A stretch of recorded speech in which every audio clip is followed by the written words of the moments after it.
এই ভিডিওতে আমি আপনাদেরকে এমন এক ভয়ঙ্কর সাহারা মরুভূমির ধুলোবালির ঝড়ের গল্প বলবো, যেই ঝড়টা সেই আফ্রিকার কিংবা পৃথিবীর সবচেয়ে বিশাল যে মরুভূমি, যা প্রায় ৯৫ লক্ষ বর্গ কিলোমিটার জুড়ে ছড়িয়ে আছে, সেই সাহারা মরুভূমির বুকে উৎপন্ন হয়ে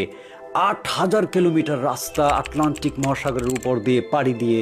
সুদূর আমেরিকাতে গিয়ে আঘাত করেছিল এবং ঢেকে ফেলেছিল সেই ক্যারিবিয়ান আইল্যান্ডের নানান দ্বীপপুঞ্জগুলোকে। এবং এই ঝড়টার ভয়ঙ্কর রূপ এবং সাইজ দেখে বিজ্ঞানীরা এর নামকরণ করেছিলেন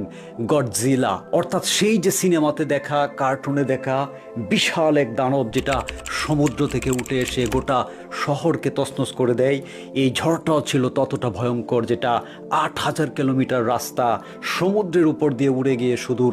আমেরিকাতে আঘাত করেছিল। বিজ্ঞানীরা হিসাব করে বলেছেন যে এই ঝড়টা হচ্ছে যে গত ৫০ বছরের মধ্যে মরুভূমির বুকে উৎপন্ন হওয়া সবচেয়ে ভয়ঙ্কর ঝড়, যার গতিবেগ ছিল ঘন্টায় প্রায় ৮০ কিলোমিটার। এবং এত বেশি পরিমাণ ধুলোবালি এই সাহারা মরুভূমির বুক থেকে উড়ে গিয়েছিল যে সেটা যদি পরিমাপ করা যায় তাহলে তার ওজন হবে প্রায় ৮০ লক্ষ টন। ৮০ লক্ষ টন মানে হচ্ছে, আপনি যদি সহজ ভাষায় চিন্তা করেন তাহলে যে বিশাল বিশাল ট্রাকগুলো আছে যেগুলো বালি নিয়ে কাজ করে, বালি আনা নেওয়া করে বিভিন্ন কনস্ট্রাকশনের জন্য, এইরকম প্রায় ৫ লক্ষ ট্রাক আপনি ফিল আপ করে ফেলতে পারতেন সেই বালি দিয়ে, যেই বালিগুলো এই ঝড়ের কারণে সাহারা মরুভূমি থেকে উড়ে গিয়েছিল সুদূর আমেরিকায়। কিংবা তার চেয়েও ভয়ঙ্কর হিসাব হলো যে মিশরের মরুভূমির বুকে যে দাঁড়িয়ে আছে বিশাল বিশাল সব পিরামিড, যেমন the great pyramid of Giza, যেটা সবচেয়ে বিশাল এবং এর ওজন হচ্ছে টোটালের পাথরগুলো নিয়ে প্রায় ৬০ লক্ষ টন। এরকম প্রায় ১,০০০ পিরামিডের সমান ওজন ছিল, পরিমাণ ছিল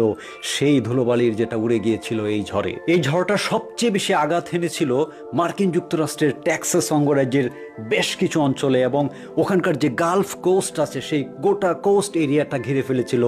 সেই ঘন ধুলায়, যেটা উড়ে গিয়েছিল সেই সাহারা মরুভূমি থেকে। এবং এই ঝড়টা যে পরিমাণ ধুলোবালি উড়িয়ে নিয়ে যাচ্ছিল সেইটার ঘনত্ব এবং উচ্চতা ছিল প্রায় ১ থেকে ৩ কিলোমিটারের মধ্যে। ফলে মার্কিন যুক্তরাষ্ট্রের সেই টেক্সাস অঙ্গরাজ্য এবং গালফ কোস্ট এরিয়ার মধ্যে চলমান যত বিমান এবং জাহাজ ছিল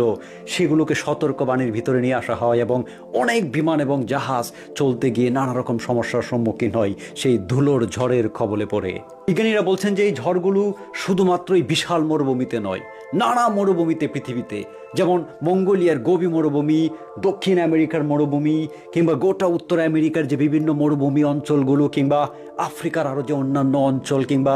ভারতের যে মহারাষ্ট্রের মরুভূমি, সমস্ত মরুভূমিতেই